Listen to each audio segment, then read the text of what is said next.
नमस्कार शेतकरी बांधवांनो. या ठिकाणी आपण गहू पिकासाठी खताचे नियोजन केलेले आहे. तत्पूर्वी काय कसे नियोजन केले त्याबद्दल माहिती सांगायची झाल्यास, या ठिकाणी मित्रांनो आपण अजित या वाहनाची सरबती वाहनाची गहू लागवड 7 डिसेंबर रोजी आपण या ठिकाणी करून घेतली आहे. बेसल डोसमध्ये मित्रांनो आपण एकरी 1.5 बॅग 9-24-24 तसेच एकरी 1 बॅग NPK कॉन्सो जे जीवाणू स्वरूपात भेटतात ते आपण या ठिकाणी टाकून घेतलेले आहे. जीवाणूची संख्या वाढण्याकरिता आपण NPK कॉन्सो आणले, जे स्थिर स्वरूपातले आपले खत आहेत ते पिकास उपलब्ध होण्याकरिता आपण या ठिकाणी NPK कॉन्सो वापरले होते, जे चांगले रिझल्ट आपल्याला या ठिकाणी मिळाले आहेत. त्यानंतर मित्रांनो आपण दुसऱ्या पाण्याची पाळी दिल्यानंतर काही दिवस पाण्याचा ताण दिल्यानंतर जमिनीत तड निर्माण झाली. कुठे थोड्याफार प्रमाणामध्ये गवत दिसत असल्या कारणाने तणनाशकाची फवारणी करायची होती.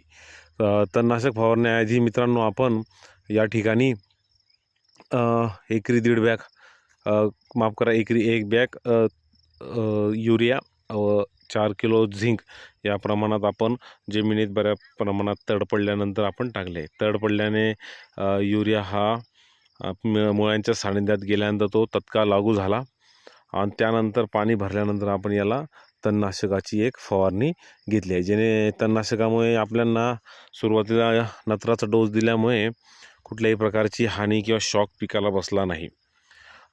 आता या चौथ्या पाण्यामध्ये मित्रांनो आपण स्मार्टटेक कंपनीचे 10-26-26 एकरी 2 बॅग या पद्धतीने आपण याला खताचे नियोजन केले आहेत.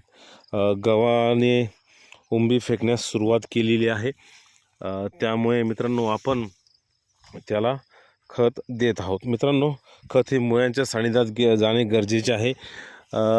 अशाप्रमाणे जमिनीत तड निर्माण झाल्यानंतर आपण जे खत टाकले ते पूर्ण मुळ्यांच्या सानिध्यात गेले आहे. त्यानंतर आपण लगेच त्याला पाटपाणी द्यायची सुरुवात केलेली आहे.